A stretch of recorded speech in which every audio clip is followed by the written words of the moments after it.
এই দৃশ্যলৈ চাওক যেনিয়ে চাই তেনিয়ে জীৱ-জন্তু পিছে জীৱন্ত নহয়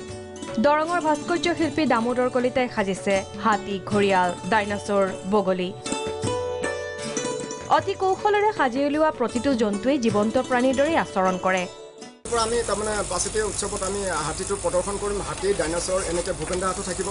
এনেকৈ গোটেইখিনি প্ৰদৰ্শন কৰি উঠিয়ে মই পূজাত গুচি যাম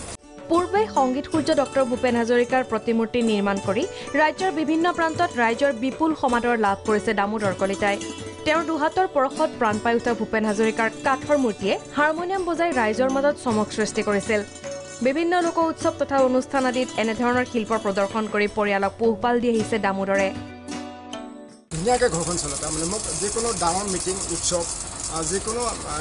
সমজুৱা যিবিলাক হেৰি আছে সেইবিলাকত মোক মাতি নিয়ে কমিটিয়ে মোক এটা মজুৰি দিয়ে শিল্পী বুলি মোক এটা মজুৰি দিয়ে সেই মজুৰি দি মোক ঘৰটো ধুনীয়াকৈ চলি যায় ঘৰৰ পৰিয়াল সম্পূৰ্ণ চলে চৰকাৰৰ পৰা মই কোনো সহায় পোৱা নাই আৰু তেওঁলোকে মোক বিচৰা নাই